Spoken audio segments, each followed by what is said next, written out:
Que Dios nos bendiga, hermanos y hermanas. Vamos a ir a la palabra en esta mañana. Carta de Pablo a los Romanos, un versículo muy conocido de esta carta a los Romanos es 8:28. Romanos 8:28. Qué bueno que pudimos venir y gozarnos en los cantos. Ahora vamos a abrir nuestro corazón, nuestra mente a la palabra y dejar que el Espíritu del Señor nos fortalezca en el conocimiento de ella, nos edifique y nos prepare para la vida de cada día. Romanos 8:28 dice la Escritura: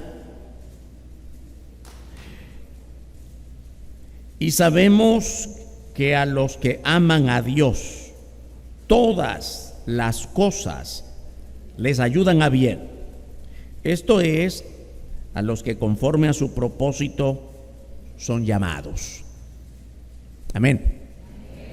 Vamos a orar. Padre nuestro, gracias por esta gran verdad, la manera tan clara, sencilla y también contundente con que el apóstol Pablo, lleno de tu Espíritu, escribió a la iglesia de los romanos para afirmar que a los que aman tu nombre, todas las cosas ayudan a bien.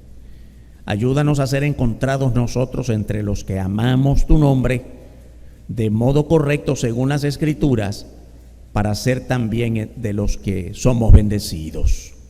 Bendícenos con esta palabra, que nada estorbe este buen propósito de recibirla, en el nombre de tu Hijo glorioso, el Señor Jesucristo. Amén. Las bendiciones son el resultado de que amamos a Dios. Ese es nuestro tema en esta mañana. Quiero aclarar, afirmar. Vamos a hablar de las bendiciones. Vamos a hablar de la salvación. Pero la salvación no es parte del tema. No dice aquí, los que aman a Dios son salvos. Ahora que somos salvos, amamos a Dios, pero no hemos llegado a ser salvos por amar a Dios. Somos salvos porque Dios nos amó a nosotros. Es muy importante. Voy a repetirlo. Ahora que somos salvos en Cristo, amamos a Dios. Pero no fue que llegamos a ser salvos porque amamos a Dios, no, es porque Él nos amó primero. Porque también nosotros amamos muchas cosas, personas, y decimos que amamos a Dios, pero a nuestro modo. Y de ese modo imperfecto no podemos llegar a ser salvos. Somos salvos porque Dios nos ama. Ahora, cuando hablamos de las bendiciones es otra cosa. Somos salvos, pero no siempre somos bendecidos. Porque para ser bendecidos hay que aprender a amar a Dios. A los que aman a Dios, todas las cosas les son de bendición. Todas las cosas ayudan a bien. ¿Cuántas cosas? Todas. No hay una sola área de tu vida que esté al descubierto. Si estás cubierto por la gracia de Dios, por tu fe en Cristo, todas las cosas te tienen que ayudar a bien. Y vamos a ver cuál es la condición para que todas las cosas nos ayuden a bien. Porque verdad que a veces nos quejamos, fíjese aquel Dios, yo sé que aquel no anda bien y Dios lo bendice, y yo que creo que ando bien, no me bendice. Bueno, tenemos que evaluar si realmente andamos bien, si realmente amamos a Dios según su voluntad y según sus parámetros. De eso se trata nuestro tema. La Biblia nos enseña esta mañana que hay un requisito para ser bendecidos: amar a Dios. Es un requisito, repito, no para ser salvos, sino para ser bendecidos. Ya que somos salvos, ahora tenemos que aprender nosotros cómo ser bendecidos. El amar a Dios no es una opción, o no es algo que tenemos que escoger. Escogí amar o escogí no amar, o escogí amarle a medias. No, es un mandato. La Biblia lo presenta como un mandato y mandato personal de Dios. Amar a Dios es el más grande mandamiento de Dios mismo. No es iniciativa nuestra, no es si queremos, no es si nos da el tiempo, es que es así como Dios lo manda. Mateo 22, versos 35 al 38, nos presenta aquí la escritura del encuentro del Señor Jesucristo con los fariseos, con la gente, y entre los fariseos había un intérprete de la ley. Esto de intérprete de la ley quiere decir que era un escriba especializado. Escriba quiere decir en el pasado que no habían los recursos, los medios que hoy tenemos para divulgar el pensamiento. Qué fácil es hoy que usted piensa alguna cosa y ya de inmediato lo publica. ¿Cómo lo publica? El Facebook es como la novedad y otra de cualquiera de esos recursos del internet. Está por ahí en una reunión y ya sus vecinos saben que está comiendo. Lo primero que hace es tomarle foto a la comida. Qué fácil es comunicar cualquier cosa ahora, ¿verdad? Y yo he visto muchos. Hoy amanecí deprimida. Hoy amanecí contento, cualquier cosa. Tan fácil es ahora divulgar sentimientos, deseos. Te felicito, hoy es día de tu aniversario, de tu cumpleaños. Estamos al día, ¿verdad que sí? Bueno, no era así hace miles de años cuando se escribió esto. No era así, ¿comprende? ¿Cómo era? Pues para escribir algún pensamiento, como no había papel ni lápiz, ¿verdad que no? A veces se nos olvida y estos detalles son importantes. Hoy un teclado, un clic y ya está informado o puede informar a otros. Antes no había ni papel ni lápiz. Y por eso tan importante es cuando hablamos de la Biblia, cómo Dios resguardó los rollos, los pergaminos, qué difícil era. Porque además era material muy frágil y había que estarlos copiando y recopiando. Entonces estos que copiaban son los escribas. Y eran hombres sabios. ¿Sabe por qué? Porque como tenían que estar escribiendo y escribiendo y escribiendo, se volvían maestros de lo que escribían. Un poquito hay mucho más que decir, pero esto es un poquito para saber quién es este intérprete de la ley. Se les llamaba así a los escribas, a los que copiaban y copiaban y copiaban. Y en términos de quienes copiaban la ley del Antiguo Testamento, las leyes que Dios dio al pueblo de Israel a través de Moisés, lo que normalmente llamamos la ley de Moisés, eran expertos en interpretar la ley, la conocían muy bien. Pues uno de estos se le acercó al Señor Jesús y dice Mateo 22, 35 en adelante, y uno de ellos, intérprete de la ley, preguntó, mire bien, por tentarle, no era para aprender de Jesús, era quiero ver si sabe, por tentarle, diciendo, maestro, ¿cuál es el gran mandamiento en la ley? Quiero saber si Jesús sabe la ley. Este hombre no sabe con quién está hablando. Dios mismo, hecho hombre. Y Jesús le dijo, amarás al Señor tu Dios con todo tu corazón y con toda tu alma y con toda tu mente. Este es el primero y grande mandamiento. Esa fue la respuesta de Jesús. El gran intérprete quería saber, Galileo, ¿quién sabe que sí sabe? Yo sí sé. A ver, dime, ¿tú conoces la ley? ¿Cuál es el más grande? Está hablando con Dios y no lo sabe. Amarás, la primera palabra. ¿Sabes cuál es el más grande mandamiento? Amarás a tu Dios. Amarás. Está escrito en un futuro no determinado. No determinado es para siempre, sin final. De manera que cuando el Señor Jesús le recordó, porque no está diciendo nada nuevo, eso está en la ley. La ley establecida, por ejemplo, en Deuteronomio capítulo 6, verso 5, está en Éxodo. cuando el Señor determina, Dios determina los 10 mandamientos, con lo cual inicia las leyes. Pero siempre Deuteronomio que repite y explica. Moisés en Deuteronomio repite la ley y explica la ley. En Éxodo la presenta. Pero en Deuteronomio, cuando ya Moisés está despidiendo de la nación, ya está a punto de que Dios lo haga morir allá en el monte Nebo, a donde Dios lo lleva y desaparece ahí muere. Antes de eso, él escribe, eso es Deuteronomio, nos describe todo el periodo en el que Moisés repite la ley y la explica.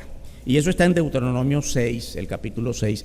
Allí usted puede, en sus estudios de la Biblia de esta semana, revisarlo, meditar en eso. Y entonces el Señor le repite: amarás, en un futuro no definido. No es solo amarás tú, amarás la nación, amarás para siempre, amarás nosotros la iglesia. ¿Cuándo vamos a dejar de amar a Dios? ¿O debemos dejar de amar? Hermanos, nunca, es para la eternidad. Lo amamos aquí y lo amaremos por siempre cuando estemos con Él en la eternidad. ¿Cuántos piensan estar en la eternidad con Dios, con Cristo? Solo este lado. Yo no sé qué pasó aquí. ¿Cuántos van a ir de aquí al cielo? Ok, la mitad. Ya vamos un poquito más.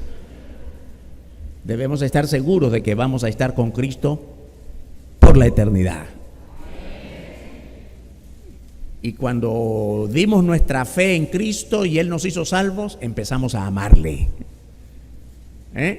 Hasta que estemos en su presencia y más allá. Amarás. No es amarás mientras vivas aquí. No es amarás solo cuando estés en la iglesia. No, amarás para siempre. ¿A quién? Al Señor tu Dios. Amamos muchas cosas en este mundo, hermanos. Amamos muchas cosas que no son propias, nuestras. Pero a Dios hay que amarlo con tanta cercanía, con tanto apego, con tanta intimidad, porque Él es tu Dios. Amarás al Señor tu Dios. Mire, interesante, no dice el mandamiento, amarás al Señor porque es Dios. Bueno, sí es Dios, pero más que es Dios, es tu Dios, es una relación de propiedad. Le pertenecemos a Dios. Dios es nuestro entonces. Hermanos, hermanas, hay muchas cosas, otras cosas que amamos. Y es bueno que amemos. Amamos a nuestros hijos, amamos al trabajo, amamos el estudio que hacemos. Pero nada ocupa más amor de parte nuestra que Dios. Amar otra cosa más que a Dios es otra forma de ser idólatras. Cuando tú amas a Dios, pero lo amas en segundo plano o en tercer plano, porque amas más otra cosa, te has vuelto un idólatra. Porque idolatría es todo aquello que sustituye a Dios en nuestra mente, en nuestra vida, en nuestras intenciones, en nuestro corazón. Amar otra cosa más que a Dios es tener a Dios como Dios ajeno, extraño, no propio, pura religión. Y esa fue la advertencia que Dios hizo en los mandamientos. No tendrás dioses ajenos. Cuando tú tienes como más importante en tu vida otra cosa, otra imagen, otra idea, más que a Dios, Dios es un Dios ajeno. Bueno, es Dios, pero no es mi Dios.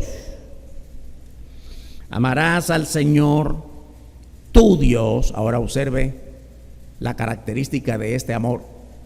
Le amarás con todo tu corazón y con toda tu alma y con toda tu mente.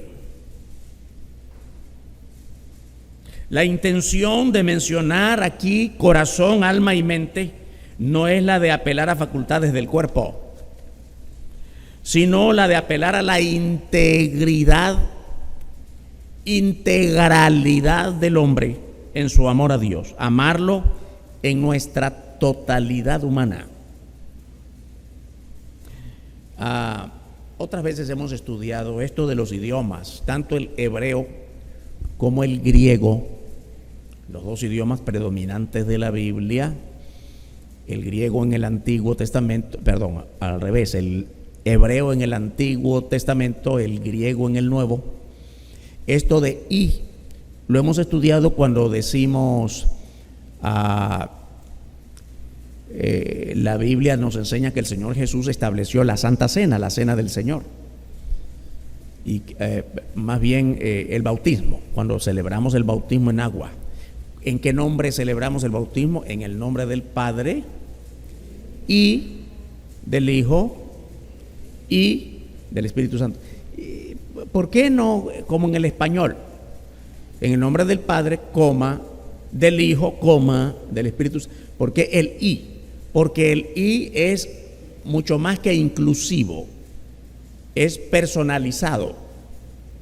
Es como si cada persona no puede ser indistinta y ponemos al Padre primero, al Espíritu Santo después, a Cristo de último, o ponemos a Cristo primero, indistintamente. No, hay un orden establecido y por eso cada persona de modo particular, en el nombre del "y", y el "y" indica que no puede, que es indispensable, que no está allí como un simple agregado. Lo mismo es en el hebreo aquí, cuando la Biblia dice, porque aunque lo estamos leyendo en una versión del Nuevo Testamento, no olvide, estamos repitiendo lo que había sido dicho en los libros de la ley, en el Antiguo Testamento. Amarás al Señor tu Dios con todo tu corazón y con toda tu alma y con toda tu mente, con todo tu ser. Bueno, yo lo amo en mi mente, aunque en el hecho amo más. No, espérate, no estás amando bien a Dios. ¿Comprende?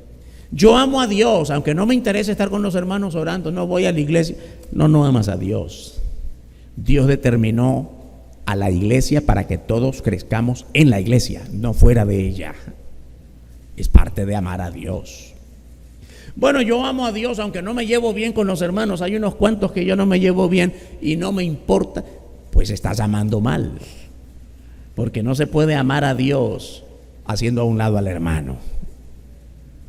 ¿Comprendes? Es un amor de integralidad, es un amor completo. En esto debemos pensar muy constantemente, amarlo desde nuestra totalidad humana. Y amamos a Dios porque Él pagó un precio por nosotros. El precio que Dios pagó para mostrar su amor para con nosotros le costó la vida de su santo Hijo Jesucristo. No es un amor de palabritas, hermano. ¿Cuánto ama usted a su vecino? Bueno, de vez en cuando lo saludo, es una manera de amar. Está bien. Pero su vecino no determina la manera en que usted vive. Cristo sí determina su modo de vida. Usted se debe a Cristo. Usted vive para Cristo.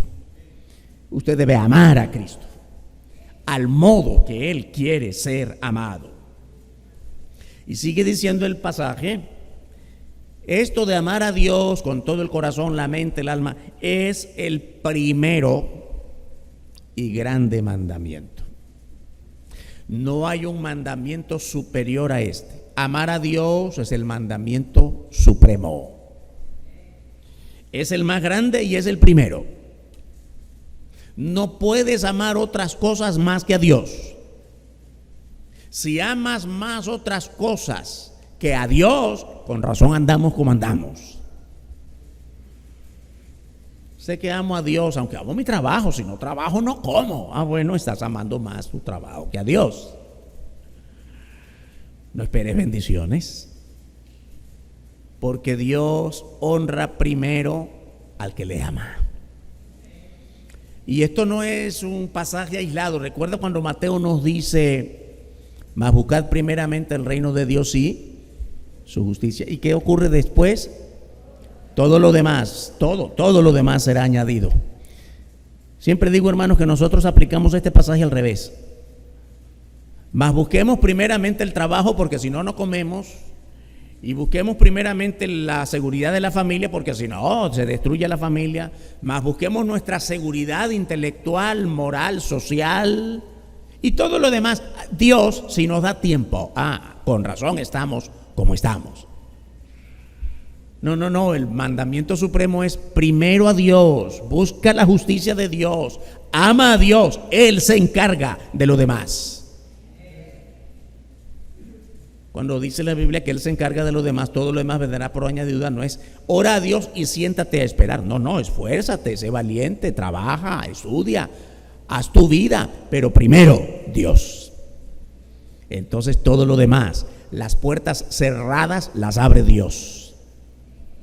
Y donde tengas que cerrar, Dios lo cierra si tú no puedes hacerlo.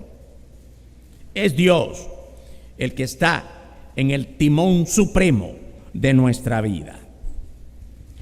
Hermanos y hermanas, este es el primero y más grande mandamiento. No hay otro mandamiento más grande que este. De este mandamiento dependen todos los demás. No solo estamos hablando de los 10 mandamientos, toda la ley del Antiguo Testamento y todos los principios de la vida cristiana en el Evangelio del Nuevo Testamento, todo depende de este primer y más grande mandamiento: amar a Dios por sobre todas las cosas. Toda la ley moral que se nos presenta en las Escrituras se resume en amar a Dios y al prójimo. No es para salvación, insistimos, es para bendición, porque ya somos salvos. La segunda parte de lo que el Señor Jesús dijo es: amarás a Dios primero y también amarás al prójimo. Esta es la señal de que amas a Dios, la señal pública de tu vida de que amas a Dios es que amas a los demás. Hermanos, amarás al Señor tu Dios con toda tu corazón, con toda tu alma y con toda tu mente. Este es el más grande mandamiento. Ahora, el siguiente es: amarás a tu prójimo. Siempre tenemos la confusión del prójimo. ¿Qué es el prójimo? Nosotros, cuando usamos la palabra prójimo, siempre recordamos aquel pasaje pasaje de la Biblia cuando el Señor Jesús dijo: miren, había un hombre allí mal herido y pasó uno, lo vio de lejos, y pasó otro y también lo vio de lejos, y pasó otro, el más pecador de todos, y este tuvo compasión y lo llevó y lo cuidó y lo llevó al hospital y le dijo al que estaba allí: mira, sánalo, cúralo, dale todo y lo que se gaste me lo cobras a mí. Se hizo cargo. Y al final viene la pregunta del Señor Jesús, porque esa es una parábola que estaba compartiendo con los samaritanos. Y el Señor Jesús le dice a aquel hombre que estaba allí hablando con él de parte de ese grupo: ¿quién de los dos es el prójimo? ¿Quién de todos es el prójimo? Y siempre ¿de qué manera nosotros usamos la palabra prójimo? El pobrecito. Me da lástima ese prójimo. Anda pidiendo, mira que cómo anda sin vestido y hambriento. Ese es un prójimo. No, mire, es al revés. Dice: ¿cuál es el prójimo? Dice el Señor, y dice: aquel que usó de compasión. Es al revés, es aquel que pasó y ayudó.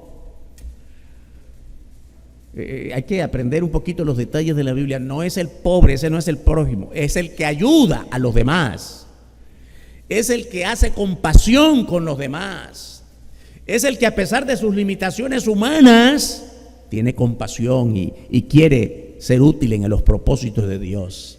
Pero una manera más amplia, generalizada del término prójimo es tu próximo. Todo aquel que no eres tú. De repente pensamos que mi prójimo es aquel con quien me llevo bien. No, ese es un concepto muy reducido de esa palabra. Prójimo incluye al que te cae mal, Prójimo incluye al que anda hablando mal de ti. Prójimo incluye, como la Biblia dice, amarás a tu enemigo. Ese es tu prójimo. Y la Biblia nos manda a amar a todos los demás, sin distinción. Dice la palabra en Santiago 2:8, amarás a tu prójimo como a ti mismo. Hermanos, ¿hay aquí alguien que se odie a sí mismo? ¿Hay alguno que te cae mal? Bueno, sí, me cae mal aquel otro, pero el primero que me cae mal soy yo. Me doy repugnancia. ¿Hay alguien que diga así? ¿Verdad que no? Podemos caernos mal unos a otros, pero que uno se caiga mal a sí mismo, está como difícil creerlo. Normalmente nos amamos. Es más, nos autojustificamos. Mire, aquel es mentirosito, pero las mías son más puras. Todos somos mentirosos, pero yo menos. ¿Verdad? Nuestras mentiras pueden ser iguales en tamaño y en intenciones, pero las nuestras son puras, las de los demás son malas. Siempre estamos buscando cómo autojustificarnos y ver más bonito todo aquello que sale de nuestra parte para no perjudicarnos. Entonces, así como no te quieres hacer daño a ti, así es como Dios quiere que ames al otro, aunque no te lleves bien con esa persona. ¿Sabe una manera más clara de decirlo? Aunque no estés de acuerdo con este mandamiento de Dios porque te cuesta amar al otro, estás como cristiano obligado a hacerlo, porque es Dios quien lo manda. Y cuando hablamos de mandamiento, no es una opción, no es si quieres. Dios nos manda a amar al prójimo, a todos, sin excepción. Juan 15:12 habla de lo mismo. Dice, este es mi mandamiento, el Señor Jesús hablando. Y mire, dice, este es mi mandamiento. ¿Sabe lo que significa mandamiento? Esto es lo que te estoy mandando, que os améis unos a otros. Fuera muy comprensible si se hubiera puesto un punto final ahí. Ámense unos a otros. Bueno, cada quien ama como puede, pero no. Ahí hay una coma y sigue el pensamiento del Señor Jesús, para darnos a entender la manera en que tenemos que amarnos. ¿Cómo tenemos que amarnos? Como yo os he amado. Óigame, esto nos compromete muy profundamente. ¿Cómo nos amó el Señor? ¿De palabritas nada más? ¿Besito y abracito de largo? No. Los besitos son engañosos, no olvide el de Judas, que se le acercó con una muestra de amor al Señor para entregarlo besándole. No, hermanos, nos mostró su amor muriendo por nosotros de la manera más cruenta en la cruz del Calvario. Así como el Señor Jesús nos amó y así lo probó y así lo demostró, así lo hizo público, así lo hizo evidente, así tenemos que amarnos unos a otros. Primera de Pedro capítulo 1 verso 22 dice la Escritura: amaos unos a otros entrañablemente, de corazón puro. Dos detalles importantes de este versículo, hermanos y hermanas. ¿Cómo debemos amarnos? Entrañablemente. ¿Qué quiere decir la palabra entrañable? Que incluye las entrañas. ¿Sabe lo que significa? Lo más profundo de tu ser. No es la mente, es todo tu ser, tus entrañas. Qué cosa tan importante cumplir con esto que Dios nos manda: amarnos entrañablemente.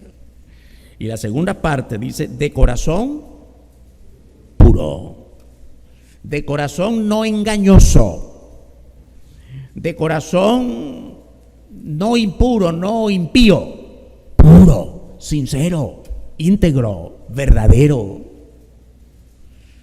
Hermanos, No olvide que nuestra relación con Dios es profundamente espiritual, no material. No es solo lo visible. No es solo que ya le di la mano.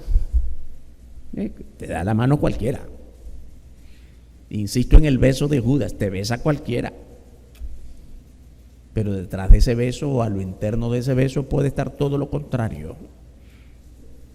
Entrañablemente significa de lo más profundo de tu ser. Está hablando de la calidad, del aspecto cualitativo de ese amor, no solo de lo aparente. Primera de Pedro 2:17. Amad a los hermanos.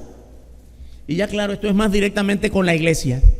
Y a mí me llama la atención este versículo. ¿Sabe por qué? Porque ya hablábamos de amar a todos, incluso al enemigo, aquel que te ofende, que te insulta y te cae mal, pero ámale.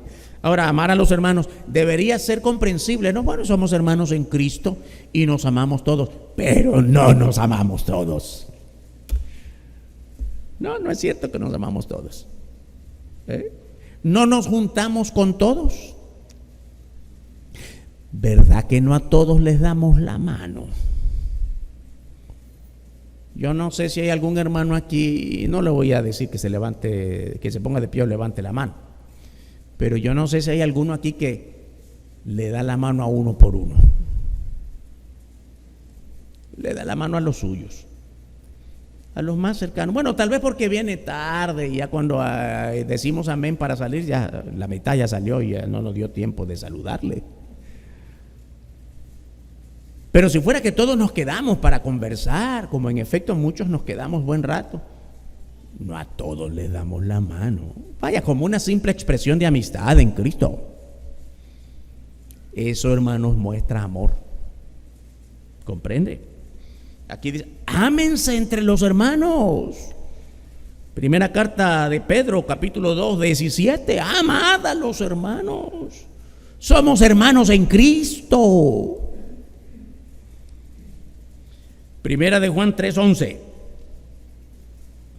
Que nos amemos unos a otros. Sí, hermanos, a veces nos amamos unos contra otros, que es otra manera de entenderlo, ¿no? Pero la Biblia es clarita, unos a otros, sin excepción. Sin excepción, sin esperar nada a cambio. El amor no es algo que tenga que negociarse por si me das y te doy. El amor es amor por sí mismo, sin condiciones. Primera de Juan 4:7. Amados, amémonos unos a otros, porque el amor es de Dios. Quiere decir, cuando nos amamos, mostramos a Dios en nosotros. Así que no se trata de amor porque nace en mí. No, de nosotros no nace. ¿Qué dice la Biblia? No hay nada bueno en el corazón del hombre. No nace de nosotros el amor puro. Sí hay amor, pero son amores interesados. Porque hay amistad, porque hay algún beneficio que me puedes dar, porque hay algún favor que nos hacemos mutuamente. Pero el amor por ser amor, sin esperar nada, qué difícil. Ese solo viene de Dios. Y se manifiesta en los que amamos a Dios. En las filosofías de hoy, óigame, qué preocupante se ha vuelto esto. Hay que ser inclusivos. Ay, espérese un momentito. Suena bien, ¿verdad? ¿Sabe lo que la gente quiere decir cuando dice inclusivos? En las calles hay manifestaciones porque hay que ser inclusivos con los homosexuales. Hay que ser inclusivos con los que hay que incluir en las leyes sociales a las mujeres que quieren abortar, porque el cuerpo es mío y que nadie se meta con mi derecho. Ay, hermano, ¿no han leído la Biblia? ¿No ha leído la Biblia, que la Biblia no es inclusiva? Ahora, que cuando hablamos de inclusivo, de incluir al pobre, de incluir al menesteroso, de incluir al que no puede, al que le ayuda, eso es otra cosa, pero no es de eso que están hablando. Yo no sé si ya se nos olvidó. Hay que borrar lo que dice Apocalipsis 21:8, porque no nos sirve en este contexto social y moderno de inclusividad, no nos sirve la Biblia en Apocalipsis 21:8. Bórrelo, hermano. Pero los cobardes e incrédulos, los abominables y homicidas, los fornicarios y hechiceros, los idólatras y todos los mentirosos, ahí vamos todos, tendrán su parte en el lago que arde con fuego y azufre. Por eso es que tenemos que arrepentirnos todos los días. Pero la Biblia no habla, incluyan, hermanos, a todos los borrachos, incluyan, no sé, Dios ama a todos. Eso dice. No, eso no dice aquí. La Biblia no es inclusiva. Todo lo contrario, es exclusiva. Excluye a toda forma de pecado. Y por eso es que nosotros tenemos que vivir en constante estado de arrepentimiento. Ay, pastor, no estoy de acuerdo con su mensaje. El diablo tampoco. El diablo en este momento debe estar furioso. Hermanos, no callemos la palabra. Dios no incluye a esta lista en la lista de los suyos. Excluye. Es que usted toma un pasaje por allá. No, mi hermanito, en la Biblia hay muchas listas de estas. Y le leo otra. Primera de Corintios 6, versos 9 y 10. ¿No sabéis que los injustos no heredarán el reino de Dios? Ahí no está incluyendo, hermanos, está excluyendo. Y hay una lista para que la revise. Idólatras, fornicarios, adúlteros, afeminados, los que se echan con varones, y la lista sigue. Ay, pero no echemos afuera a los afeminados y a los... No, que vengan si quieren para oír la palabra, pero que se conviertan a Cristo. No, así como están, que sirvan al Señor. Ay, hermanito, ¿qué está diciendo? ¿Se da cuenta por qué digo que hay algunos pasajes de la Biblia que tenemos que borrarlos? Porque no nos sirven en este contexto social de apertura del mundo. Ya estoy claro que hay algunos que no están de acuerdo con la palabra, no conmigo. Yo tengo la misma Biblia que usted y dicen lo mismo. Apeguémonos a la verdad de Dios. Seamos celosos de la palabra y no seamos inclusivos del pecado ni en la iglesia ni en nuestra familia. Dios quiere que excluyamos de nosotros toda forma de pecado. Primera carta de Juan 4:19. Nosotros le amamos a Él, amamos a Dios porque Él nos amó primero. La iniciativa del reino de Dios no es nuestra. La iniciativa de la salvación de nosotros mismos no es nuestra, es solo de Dios. Él nos amó primero. Efesios 2:10. Porque somos hechura suya, creados en Cristo Jesús para buenas obras. Hermanos, ahora que estamos en Cristo, no incluyamos el pecado. Estamos diseñados por Dios para buenas obras, para hacer lo bueno. Y lo más grande que tenemos que hacer es predicar la palabra, tal como ella está escrita. Porque estando perdido en el pecado, su Hijo Jesucristo murió por nosotros. Nosotros estábamos perdidos, no incluidos, estábamos excluidos. Ahora Él nos incluyó cuando nos limpió de todo pecado. No en el pecado, sino limpios del pecado.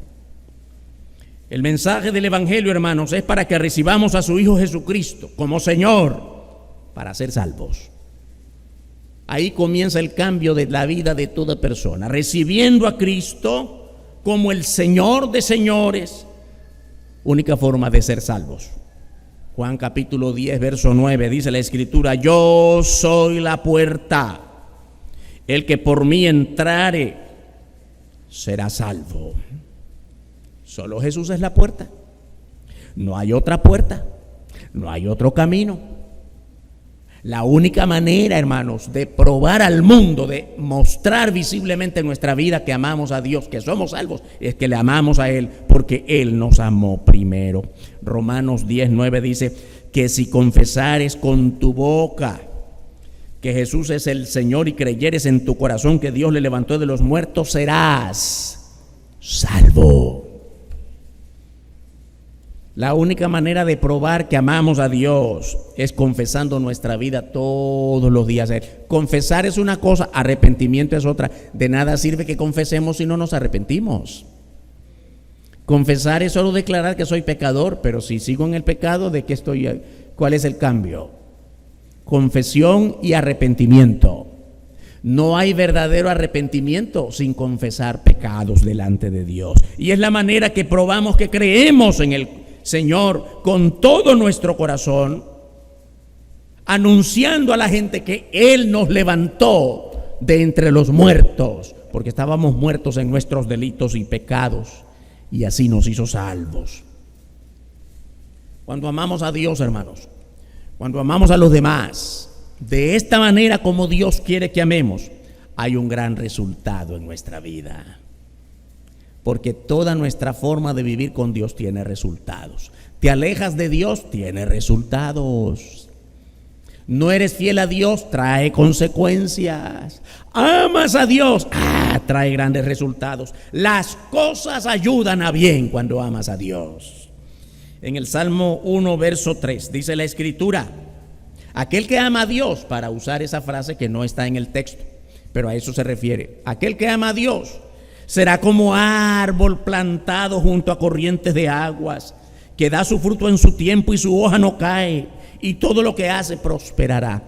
Es deleitoso la manera, los salmos son poemas, son poesía, lenguaje poético. Y este es un lenguaje poético precioso. Tu vida, cuando amas a Dios del modo que Él quiere que le ames, es como un árbol plantado junto a corrientes. Qué terrible la sequía, todo seco y áspero, no hay fruto, no hay verdor en el árbol, pero aquel que está junto a las corrientes de agua y se alimenta del suelo, hermanos, da su fruto en su tiempo, su hoja no cae, siempre hay verdor, siempre hay flores, siempre hay colores, todo lo que hace prospera. ¿Quién es este? El que ama a Dios. Sí, hermano, no el que vive simple religión, el que ama a Dios. La Biblia hace una clara diferencia entre el que ama a Dios y el que no le ama. Volvemos a los salmos, el Salmo 1, versos 4-6, el mismo salmo anterior. No así los malos. Mire bien qué bonito aquello, junto a corrientes de las aguas y siempre está verdoso. ¿Qué pasa con aquel que es todo lo contrario? No así los malos, que son como el tamo que arrebata el viento. El tamo, la hoja seca, que cualquier viento la arrebata y va por allí porque está seca. Por tanto, no se levantarán los malos en el juicio, ni los pecadores en la congregación de los justos. Los malos no pueden persistir entre los justos, es lo que quiere decir. En la congregación de los justos no levantan cabeza los malos, porque los justos son excluyentes de lo malo. Porque Jehová conoce el camino de los justos. Hermano, qué bueno, el Señor sabe por dónde andamos, sabe lo que hacemos. Mas la senda de los malos, al final de todo, perecerá. Dios nos asegura protección en medio de todo peligro. Qué precioso este pasaje bíblico que, insisto, muchas veces debemos aprenderlo de memoria. Si hay muchos pasajes que nos aprendemos de memoria, este debe ser uno de ellos. Primera de Corintios 10:13, una tremenda seguridad de cómo aprender a confiar cada vez más en el Señor. No os ha sobrevenido ninguna tentación que no sea humana. Quiere decir, aquí está en términos negativos, vamos a ponerlo en términos positivos. Todo lo que sobreviene sobre nosotros como tentación no rompe el marco de lo humano. Todo está en el marco de lo humano. No, Dios no te va a permitir sufrir más allá de lo que sabes, de lo que Él sabe que es tu marco de poder resistir, hasta donde puedes llegar con tus fuerzas. Pero fiel es Dios, que no os dejará ser tentados más de lo que podéis resistir, sino que dará también juntamente con la tentación la salida para que podáis soportar. Hermano, hermana, no le pongas oído a ese mensaje engañoso que se volvió también muy de moda hoy.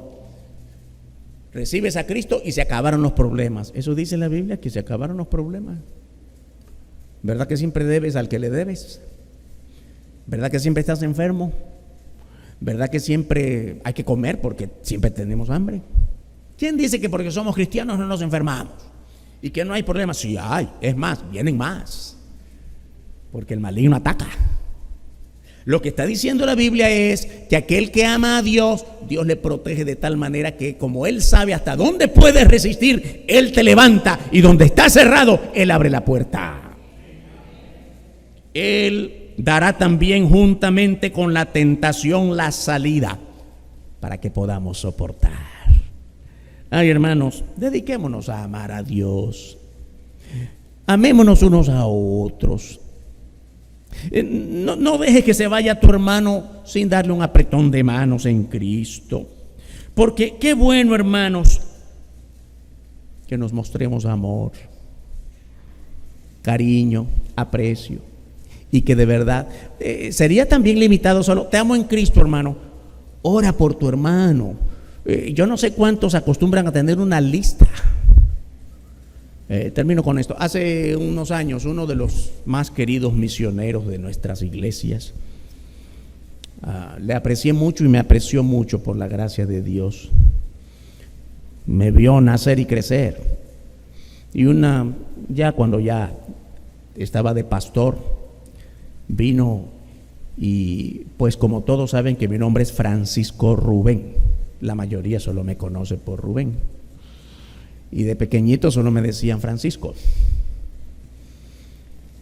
Entonces, hola Francisco y no sé cuánto. Y ya cuando nos despedimos, que él se fue, anotó mi nombre porque cuando él se había ido en los primeros años, yo no era pastor todavía. Ahora que me encontró de pastor, anotó mi nombre. Estoy contento de encontrarte ya como siervo de Dios. Y después pasaron unos años y volvió la última vez que lo vi. Jerry Rees, apreciado hermano. Y cuando ya nos encontramos de nuevo, encontró que Pastor Rubén. Y entonces él me dice, ven acá, yo quiero estar seguro. ¿Por quién estoy orando? ¿Por Francisco o por Rubén? Porque yo quiero estar seguro de que el que tengo en la lista eres tú y no otro. Bueno, le aclaré, no, mi nombre es Francisco Rubén y soy el mismo. Pero sabe que me llamó la atención mucho. ¿Cuántas veces nosotros decimos, ore por mí, hermano? Sí, hermano, voy a orar por usted. Y ni nos acordamos, ¿sí o no? Gracias por orar por mí, hermano. Ay, qué vergüenza, si ni he orado por él. Nos pasa, ¿no? Pero aprendí de este hermano que bueno, nos vimos, nos saludamos, gloria al Señor, estás en el ministerio. Anotó mi nombre y pasó todo ese tiempo orando por mí. Y él me dice, yo quiero estar seguro de por quién estoy orando. Hermano, ¿lo hacemos? ¿Tiene usted una lista? El otro se enfermó, el otro quedó sin trabajo. Ore por mi hermano, viera qué problema que estoy pasando. Oremos por la obra. ¿Tiene usted una lista o solo? Señor, te ruego por todos mis hermanos. ¿Y quién es? Y el Señor, siempre que digo así, Señor, te ruego por todos mis problemas. Señor, te ruego por todos mis hijos. Oigo a Dios que me grita, ¿quiénes son todos tus hijos? Por todos los hermanos de la iglesia. ¿Y qué tienen todos los hermanos de la iglesia? El Señor quiere nuestra confesión, hermanos. Por Juancito que está sin trabajo, por Luisito que tiene problemas con su esposa, por la Chepita que está enferma. Nombre por nombre, situación por situación, hermanos, aprendamos a orar. Así es como mostramos delante de Dios que nos amamos unos a otros. Amar a Dios no es un asunto de solo sentimientos. El amar a Dios implica la decisión de creer en Él y obedecerle. Amar a Dios nos lleva a amar de verdad a todos los demás, no como medio para ser salvos, sino como una muestra del carácter de nuestra nueva vida en Cristo. Este es el comienzo de una nueva vida, llena de toda bendición. Vamos a orar. Bendito tu nombre, Padre, muchas gracias. Qué hermosa bendición escudriñar las Escrituras que nos muestran cómo nos amas de un modo que no entendemos, pero que somos beneficiados por tu amor, por tu misericordia. Ayúdanos para aprender a amarnos unos a otros al modo que tú quieres que nos amemos, para que el nombre de Cristo sea glorificado en todo. Sigan orando, hermanos y hermanas. Yo creo que hay invitados, vinieron después que dimos las bienvenidas. Este mensaje ha llegado a tu corazón. ¿Te ha enseñado que Dios te ama de un modo distinto como nosotros no podemos amarnos? ¿Quieres recibir ahora el amor de Dios en Cristo, pidiéndole que seas salvo? Levanta tu mano esta mañana. Pastor, ore por mí. Yo quiero reconocer que no disfruto del amor de Dios porque no sabía cómo ser amado por Dios. Él me ama, pero no lo sabía. Quiero disfrutar de la gracia de la salvación. Levanta tu mano esta mañana si no eres salvo todavía. Allá veo una mano alzada. ¿Habrá otra persona? ¿Habrá otra persona? Pastor, ore por mí, quiero ser salvo, quiero ser salva. Quiero hablar con la iglesia. Pastor, ore por mí porque no había entendido de esto, amarnos unos a otros. Por tiempo yo he estado en la iglesia, pero no amo a todos de la misma manera. Esto es solo entre tú y Dios. Levanta tu mano. Ore por mí, pastor. Quiero amar a mis hermanos. Dios te bendiga, Dios te bendiga, Dios te bendiga. Cuántas manos, cuántas manos, cuántas manos. ¿Alguien más? Es entre tú y Dios.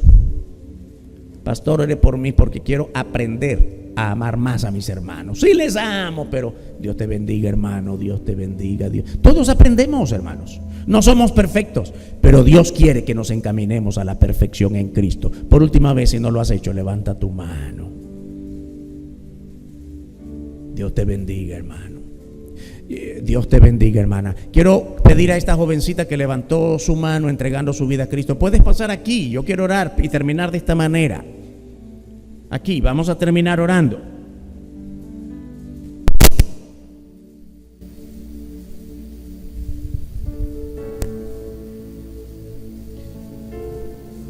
El momento más importante de la vida de toda persona es cuando recibe a Cristo. Hay muchas cosas importantes: cuando se gradúa, cuando se casa, cuando cumple años, mil cosas en la vida. Pero cuando recibimos a Cristo es para siempre. Bendito tu nombre, Dios. Gracias por esta joven. Está aquí abriendo su corazón a Cristo. Y nosotros nos gozamos con que el Evangelio, la predicación, tenga eco en el corazón de las personas. Recíbela, Señor. Inscríbela en el libro de la vida para la eternidad. Y que pueda crecer en medio de nosotros. La ponemos en tu mano de poder y bendición. En el nombre de nuestro Señor y Salvador Jesucristo. Amén. Que Dios nos bendiga, hermanos y hermanas.